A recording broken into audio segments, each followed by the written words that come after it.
केंद्रीय सामाजिक न्याय एवं आधिकारिक मंत्री थावरचंद गहलोत आज अमृतसर के दौरे पर पहुंचे। वहां उनके द्वारा अमृतसर सर्किट हाउस में पत्रकारों के सवालों के जवाब देते हुए उन्होंने मोदी सरकार के पिछले 3 सालों की उपलब्धियों को गिनाते हुए उन्होंने तारीफ के पुल बांधे। सर्किट हाउस में पत्रकारों से बात करते हुए उन्होंने देश में लागू हो रहे जीएसटी कानून की प्रशंसा करते हुए कहा कि यह देश में ऐसा कानून होगा जो देश में एक समान टैक्स हर वस्तु पर लगाएगा और जो पूरे देश में एक ही होगा। केंद्र के सभी मंत्रियों को और पार्टी के पदाधिकारियों को और सांसदों को भिन्न भिन्न क्षेत्रों में जा करके सरकार की उपलब्धियों की जानकारी देने का निर्णय हुआ है। उसी निर्णय के तारतम्य में जैसा विजय सांपला जी ने बताया, मैं आप लोगों के बीच में हूं, आप सबका स्वागत करता हूं। इन 3 वर्षों में नरेंद्र मोदी साहब के नेतृत्व में देश में ऐतिहासिक व्यवस्था परिवर्तन के अनेक काम हुए हैं।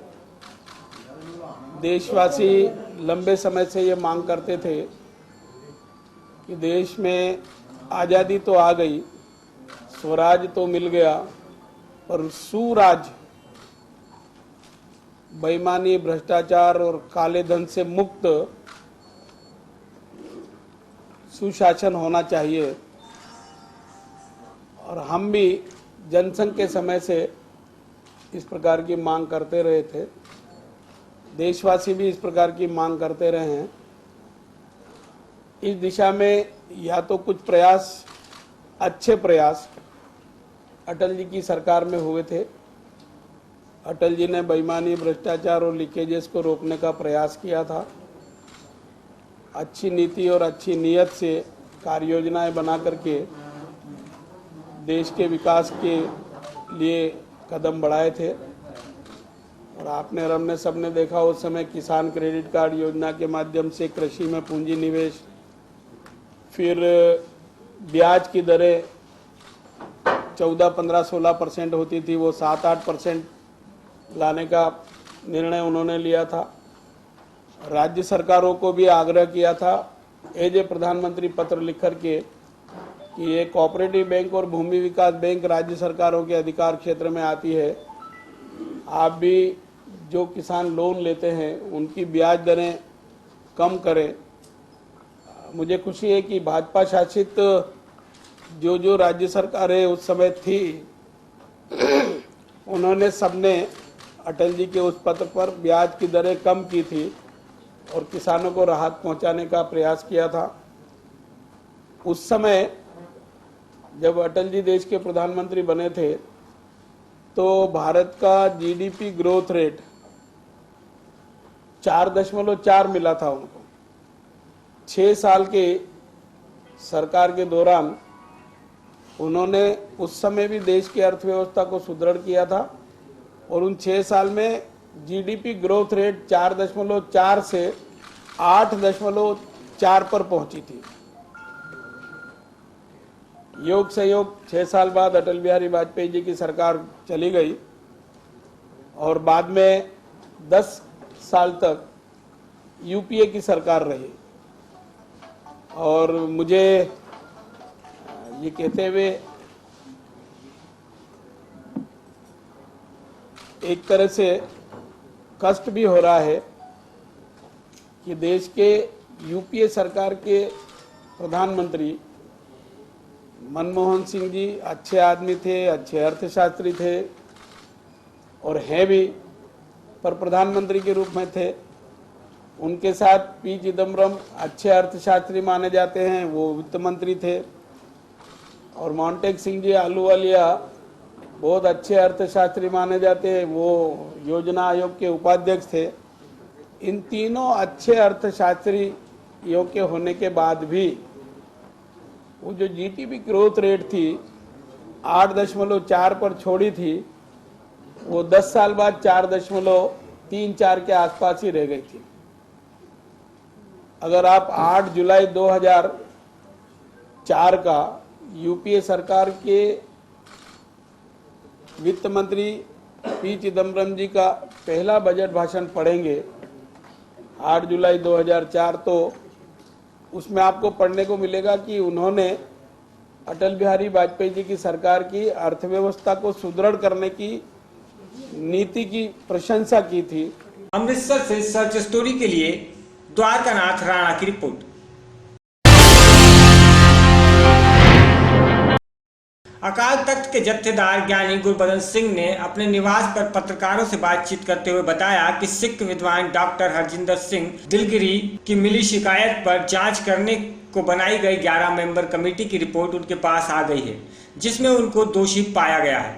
उन पर गुरु मर्यादा अनुसार बनती कार्रवाई की जाएगी। अगली मीटिंग में इस पर फैसला लिया जाएगा। हरमंदिर साहिब और बाकी गुरुद्वारों में देश के विदेशियों से आने वाले श्रद्धालु जो अपने सर पर ध्याने को रुमाल लेते हैं और यहाँ रुमाल उनको स्थानीय दुकानों से मिलते हैं, जिस पर सिख धर्म का प्रतीक खंड और बाकी गुरबाणी के श्लोक अंकित होते हैं, को हटाने का आदेश दिया है। पिछले दिनी काफ़ी संगतां दे वल्लों शिकायतां आईयां सन जो हरजिंदर सिंह दलगीर उन्हां दीयां लिखतां दे उत्ते काफ़ी इतराज़ आ रहा सी, जिस दे संबंध विच कमेटी बनाई गई सी। उस कमेटी ने उहदियां लिखतां दी घोख पड़ताल करके अपनी रिपोर्ट श्री अकाल तख्त साहिब विखे भेज दित्ती है। इस रिपोर्ट दे विच उस नूं दोषी पाया गया है। रिपोर्ट के अनुसार वो दोषी होने करके आने वाले समय दे विच आने वाली मीटिंग दे विच उस दे उत्ते की कार्रवाई करनी है, ये असीं जथेबंदियां दी राय लैके उन्हां सारियां दी सुझाव दे नाल पंज सिंह साहिबानां दी मीटिंग दे विच इस दे उत्ते जो बनदी कार्रवाई है वो कीती जावेगी। और जो श्री दरबार साहिब विखे बहुत सारे श्रद्धालु देशों विदेशों तो बाहरलियां स्टेटां तो आउंदे ने, उन्हां दे सिर ढकण वास्ते बाज़ारां दे विच आम रुमाल तैयार करके दिते जांदे ने। उन्हां रुमालां दे उत्ते सिੱਖੀ दे निशान खंडे या कईयां दे उत्ते कोई गुरबाणी दी पंक्ति भी लिखी हुंदी है।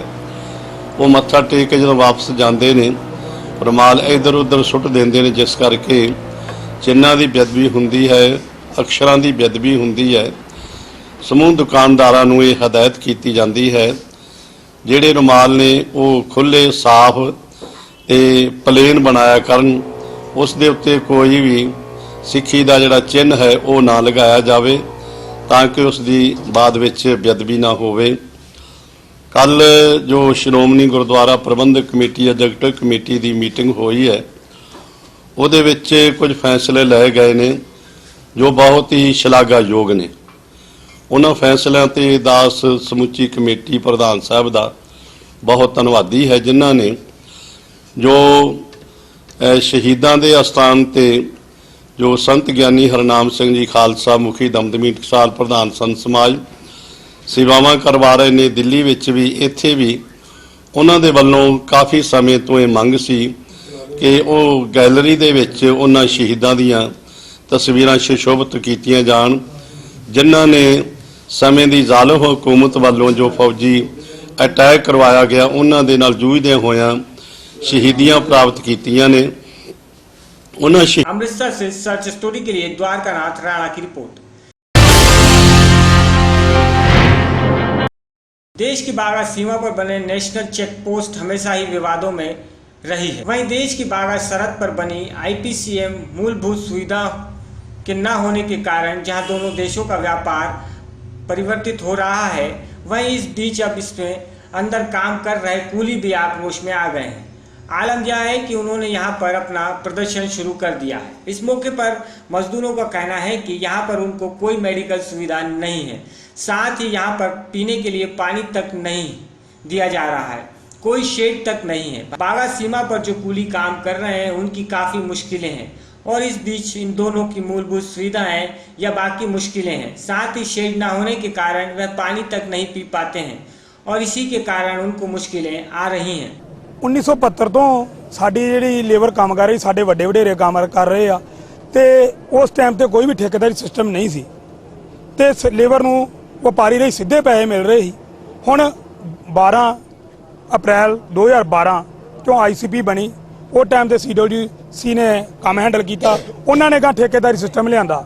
PCS ਕੰਪਨੀ ਠੇਕੇਦਾਰੀ ਸਿਸਟਮ ਉਹਨਾਂ ਦੇ ਅੰਡਰ ਆਇਆ ਤੇ ਉਹਨਾਂ ਨੇ ਸਾਡੇ ਜਿਹੜਾ ਬਣਦੀ ਰਕਮ ਆ ਉਹਦੇ ਵਿੱਚੋਂ ਵੀ ਪੈਸੇ ਲੈਣ ਦਾ ਕੰਮ ਕੀਤਾ। ਜਿਵੇਂ ਕਿ ਸੀਮੈਂਟ ਜਿਹੜਾ ਵਾ ਉਹਦੇ ਤਕਰੀਬਨ ਅੰਦਰੋਂ 7 ਰੁਪਏ ਮਿਲ ਰਹੇ ਆ ਤੇ ਸਾਨੂੰ 6 ਰੁਪਏ 10 ਪੈਸੇ ਦੇ ਰਹੇ ਆ ਤੇ ਉਹ ਇਸੇ ਤਰ੍ਹਾਂ ਸਾਡਾ ਜਿਹੜਾ ਹੱਕ ਬਣਦਾ ਉਹ ਵੀ ਖਾ ਰਹੇ ਆ। ਅਸੀਂ ਇਹਨੇ ਵੀ ਠੇਕੇਦਾਰੀ ਸਿਸਟਮ ਖਤਮ ਕੀਤਾ ਜਾਵੇ ਤੇ ਸਾਡਾ PF ESI ਇਹ ਜਿਹੜਾ ਲਾਗੂ ਕੀਤਾ ਜਾਵੇ, ਮੈਡੀਕਲ ਸਹੂਲਤ ਮਿਲੇ, ਕਿਉਂਕਿ 2012 ਦੇ ਵਿੱਚ ਜਦੋਂ ਅਸੀਂ ਅੰਦਰ ਆਏ ਆ ਉਹ ਟਾਈਮ ਤੇ ਹੀ ਕੇਂਦਰੀ ਭੰਡਾਰ ਪਾਸਵਾਨ ਵੱਲੋਂ ਜਿਹੜਾ ਲੈਟਰ ਬਕਾਇਦਾ ਅੰਦਰ ਆਇਆ ਵਾ ਵੀ ਇਹਨਾਂ ਦਾ PF ESI ਮੈਡੀਕਲ ਸਹੂਲਤ ਜੇਕਰ ਲੇਬਰ ਨੂੰ ਕੋਈ ਸਰਟੀਫਿਕੇਟ ਲੱਗਦੀ ਆ ਤਾਂ ਉਹਨਾਂ ਦੀ ਜਿਹੜੀ ਆ ਜ਼ਿੰਮੇਵਾਰੀ ਠੇਕੇਦਾਰ ਨੂੰ ਦਿੱਤੀ ਗਈ ਆ, ਪਰ ਉਹਨਾਂ ਨੇ ਆਪਣੀ ਜ਼ਿੰਮੇਵਾਰੀ ਨਹੀਂ ਨਿਭਾਈ। ਉਹਨਾਂ ਨੇ ਨਾ ਕੋਈ ਸਾਡਾ PF ਕਟਾਇਆ ਤੇ ਨਾ ਸਾਡਾ ਕੋਈ ESI ਨਾ ਕੋਈ ਮੈਡੀਕਲ ਸਹੂਲਤ ਦਿੱਤੀ ਤੇ ਜੇਕਰ ਕਿਸੇ ਬੰਦੇ ਨੂੰ ਸੱਟ ਵੀ ਲੱਗਦੀ ਆ ਤੇ ਉਹ ਵੀ ਜਿਹੜਾ ਸਾਡੀ ਲੇਬਰ ਆ ਆਪਣੇ ਕੋਲੋਂ ਇਲਾਜ ਉਹਨਾਂ ਦਾ ਕਰਾਉਂਦੀ ਆ, ਕੋਈ 150 ਦੇ ਕੇ, ਕੋਈ 10 ਦਿੰਦਾ, ਕੋਈ 20 ਦਿੰਦਾ। ਬਾਕੀ ਜੇਕਰ ਠੇਕੇਦਾਰ ਤੋਂ ਪੈਸੇ ਲੈਣੇ ਹੁੰਦੇ ਆ ਤਾਂ ਉਹ ਸਾਨੂੰ ਸਟ੍ਰੈਕ ਕਰਨੀ ਪੈਂਦੀ ਆ ਤੇ ਉਹ ਸਟ੍ਰੈਕ ਦੇ ਜ਼ਿੰਮੇਵਾਰ ਬਕਾਇਦਾ ਠੇਕੇਦਾਰ ਹੁੰਦੇ ਆ, ਜਿਹਦੇ ਵਿੱਚ ਮੁਸ਼ਕਲਾਂ ਲੇਬਰ ਨੂੰ ਆਉਂਦੀਆਂ, ਘਾਟਾ ਲੇਬਰ ਨੂੰ ਪੈਂਦਾ, ਵਪਾਰੀ ਨੂੰ ਪੈਂਦਾ। ਜੋ ਵੀ ਆ ਇਹ ਠੇਕੇਦਾਰ ਹੀ ਸਾਰਾ ਗੁਨਾਹਗਾਰ ਆ ਸਾਡੀਆਂ ਸਟ੍ਰੈਕਾਂ ਦਾ। ਸਾਡੇ ਘੱਟੇ ਵਾਧੇ ਜੋ ਵੀ ਹੁੰਦੇ ਆ, ਜੇਕਰ ਦੇਖੋ ਜੀ ਮਰ ਜਾਂਦਾ ਤਾਂ ਉਹਨੂੰ ਵੀ ਠੇਕੇਦਾਰ ਕੋਈ ਨਹੀਂ ਦਿੰਦਾ। ਜੇਕਰ ਕਿਸੇ ਨੂੰ ਸੱਟ ਲੱਗ ਜਾਂਦੀ ਤੇ ਗੱਡੀ ਤੇ ਪਾ ਕੇ ਬਕਾਇਦਾ ਘਰੇ ਛੱਡ ਆਉਂਦੇ, ਉਹਨੂੰ ਇਲਾਜ ਨਹੀਂ ਕਰਾਉਂਦੇ। ਅਸੀਂ ਚਾਹੁੰਦੇ ਹਾਂ ਵੀ ਠੇਕੇਦਾਰੀ ਸਿਸਟਮ ਇਹ ਤੋਂ ਖਤਮ ਕੀਤਾ ਜਾਵੇ। ਅਸੀਂ ਗੁਰਜੀਤ ਸਿੰਘ ਔਜਲਾ, ਤਰਸੇਮ ਸਿੰਘ DC, ਨਵਜੋਤ ਸਿੰਘ ਸਿੱਧੂ ਇਹਨਾਂ ਨੂੰ ਇੱਥੇ MP ਜਿਹੜੇ ਸਾਡੇ ਇਹਨਾਂ ਨੂੰ ਅਸੀਂ ਆਪਣਾ ਮੰਗ ਪੱਤਰ ਦੇ ਚੁੱਕੇ ਹਾਂ ਵੀ ਸਾਡੀ ਲੇਬਰ ਜਿਹੜੀ ਆ ਪੱਕੀ ਕਰਾਈ ਜਾਵੇ, ਠੇਕੇਦਾਰੀ ਸਿਸਟਮ ਖਤਮ ਕੀਤਾ ਜਾਵੇ। ਇਹ ਪਹਿਲਾਂ ਵੀ ਲੈਟਰ ਇੱਥੇ ਦਿੱਤਾ ਹੋਇਆ ਹੈ। ਅਸੀਂ ਹੁਣ ਬੇਨਤੀ ਕਰਦੇ ਹਾਂ ਵੀ ਇੱਥੇ ਆ ਕੇ ਸਾਡੀ ਬੇਨਤੀਆਂ ਸੁਣਨ ਤੇ ਜਿਹੜਾ ਠੇਕੇਦਾਰੀ ਸਿਸਟਮ ਖਤਮ ਕੀਤਾ ਜਾਵੇ। ਅਸੀਂ ਇਹ 16 ਤਰੀਕ ਤੋਂ ਪਹਿਲਾਂ ਆਉਂਦੇ ਹਾਂ ਕਿਉਂਕਿ 16 ਤਰੀਕ ਨੂੰ ਹੋ ਸਕਦਾ ਇਹ ਜਿਹੜਾ ਟੈਂਡਰ ਨਵਾਂ ਦਿੱਤਾ ਜਾਵੇ ਜਾਂ PCS ਕੰਪਨੀ ਦਿੱਤਾ ਜਾਵੇ, ਇਹਨਾਂ ਵੀ ਠੇਕੇਦਾਰੀ ਸਿਸਟਮ ਤੋਂ ਖਤਮ ਕੀਤਾ ਜਾਵੇ, ਕਿਸੇ ਨੂੰ ਵੀ ਕੋਈ ਟੈਂਡਰ ਨਾ ਦਿੱਤਾ ਜਾਵੇ। अमृतसर से सर्च स्टोरी के लिए नरेंद्र सैथी की रिपोर्ट।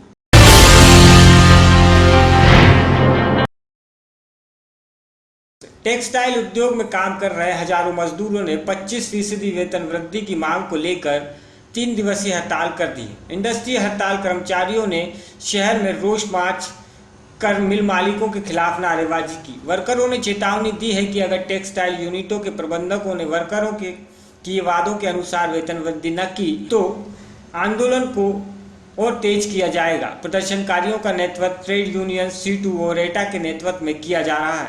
वहीं प्रदर्शन कल से चल रहा है। किसान नेता अमरजीत सिंह की मानी जाए तो टेक्सटाइल उद्योग में काम कर रहे हजारों मजदूर 25% वेतन वृद्धि की मांग कर रहे हैं। ਪੂਰੀ ਵਧਾਉਣ ਵਾਸਤੇ ਆ ਰੇਟਾਂ ਤਨਖਾਹਾਂ ਦੇ ਵਿੱਚ 25% ਵਾਧੇ ਦੀ ਮੰਗ ਆ। ਮਾਲਕਾਂ ਦਾ ਐਗਰੀਮੈਂਟ 30 ਨਵੰਬਰ ਨੂੰ ਖਤਮ ਹੋ ਚੁੱਕਾ। ਇਸ ਤੋਂ ਬਾਅਦ 17 ਅਪ੍ਰੈਲ ਨੂੰ ਮਜ਼ਦੂਰਾਂ ਦੇ ਵੱਲੋਂ ਨੋਟਿਸ ਦਿੱਤਾ ਗਿਆ ਮਾਲਕਾਂ ਨੂੰ, ਉਹਨਾਂ ਨੇ ਕੋਈ ਗੱਲ ਨਹੀਂ ਸੁਣੀ। ਫਿਰ 12 ਮਈ ਨੂੰ ਹੜਤਾਲ ਹੋਈ ਆ, 27 28 ਮਈ ਨੂੰ 2 ਦਿਨ ਦੀ ਫਿਰ ਹੜਤਾਲ ਹੋਈ ਆ ਔਰ ਹੁਣ 14 15 16 3 ਦਿਨ ਦੀ ਹੜਤਾਲ ਅਸੀਂ ਜੂਨ ਦੇ ਮਹੀਨੇ 'ਚ ਕਰਨ ਜਾ ਰਹੇ ਹਾਂ। ਅਗਰ ਇਹ ਮਾਲਕ ਸਾਡੀ ਗੱਲ ਨਹੀਂ ਮੰਨਦੇ ਤਾਂ ਮਜ਼ਦੂਰ ਮਜਬੂਰ ਹੋਣਗੇ ਕਿ ਅਣਮਿੱਥੇ ਸਮੇਂ ਦੇ ਲਈ ਹੜਤਾਲ ਤੇ ਜਾਣ, ਜਿੰਨਾ ਚਿਰ ਇਹਨਾਂ ਦੀ ਗੱਲ ਨਹੀਂ ਮੰਨੀ ਜਾਂਦੀ। ਕਿਉਂਕਿ ਟੈਕਸਟਾਈਲ ਦਾ ਇਹ ਕੰਮ ਆ ਜਿਹੜਾ ਪਾਵਰਲੂਮਾਂ ਦਾ, ਇਹਨਾਂ ਦੀ ਹਾਲਤ ਬਹੁਤ ਮਿਜ਼ਰੇਬਲ ਆ।